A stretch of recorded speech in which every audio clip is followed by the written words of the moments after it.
Jammer den Osterkämmer kommt näher, ich nicht sagen, A couple of days ago, I released a video about an extremely old version of Minecraft called InDev, wherein I showed off how you can mess around with the world's length, width, and height settings to get some really crazy results.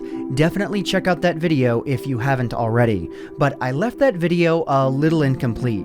Maybe more incomplete than I should have, but the reason I did that was because from the moment I started messing around with these InDev glitches, I knew I was going to make another video on the matter. Well, it's quite easy to mess around with the world size options just by opening the MC level file. There's tons of other options to mess around with in that file, some of which have some really awesome results. So let's go ahead and let's check some of those out.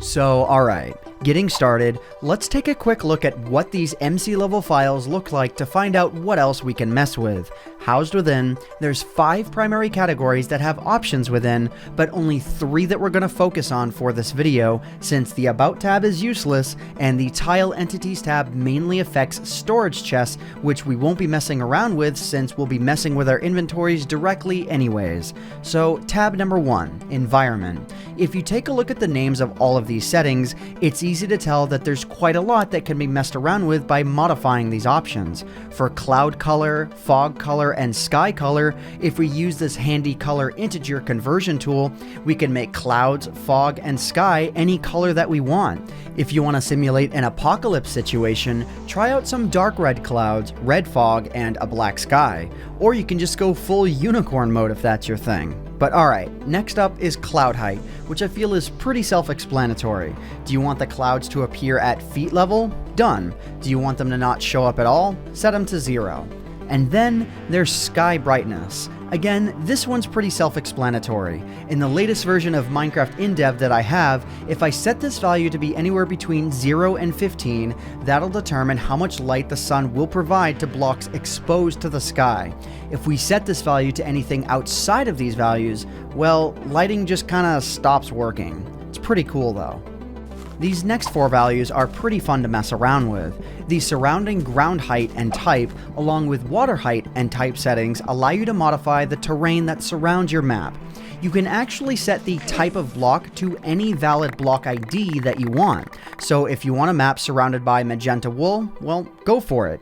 Or if you want to very slowly flood your map, that can be done as well by leaving the water type alone and setting the water height to be something higher than ground level. Interestingly enough though, if you do flood your world, save the map, and undo the setting, you'll begin to see just how primitive Minecraft's initial water physics really were. If you want to know everything about the Map tab and what messing around with the world's length, width, and height settings looks like, definitely be sure to check out my first video about the subject. Because last, but certainly not least, is the Entities tab, specifically the sub-tab that says 13 entries. Within that tab exists all of the information about the player itself. If you want to modify your inventory to have any valid block or item that you want, done. Your motion, positioning, and rotation information, that's possible to mess around with too. And using the position settings, it becomes possible to see that Minecraft InDev worlds stop rendering grass blocks at 2,176 blocks out and stops rendering the sky at 2,560 blocks out. But it's not over yet. Yeah. I've saved the best for last. In Minecraft InDev, there's almost no limit to how far out you can travel using this method. For some of these tests, I'm going to use a slightly older version of InDev which doesn't slingshot me back towards the map. From 2,560 blocks out, all the way to 2 to the power 23 or 8,388,608 blocks, things are mostly pretty normal, aside from there being no visible textures and the hitbox looking more and more stupid the further out you go. If I set my coordinate beyond 2 to the power 23, this happens. For whatever reason, the surface is no longer solid at all, allowing me to fall forever from this point. From here, all the way out to the 32-bit integer limit, the hitbox just becomes more and more glitchy, and beyond the 32-bit integer limit, it disappears entirely. Yeah, we can go beyond the 32-bit integer limit in this version of the game.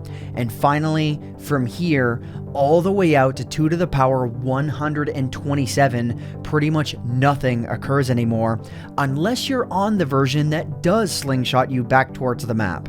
If that's the case, you can cover the distance from 2 to the power 127 all the way back to the 32-bit integer limit, which is a gap nearly as big as 2 to the power 127 to begin with, in just under 5 minutes. And as you approach the 32-bit integer limit as you're being slingshotted the way back, the sun and moon will begin to render into your point of view in a progressively erratic manner up until the game crashes.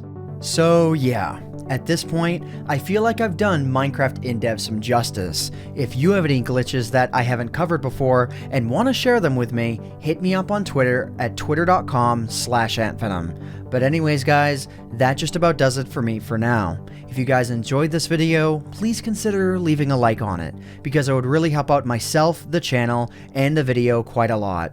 So anyways, I hope you all enjoyed. My name is AntVenom, and I bid you all farewell. Thanks so much for watching.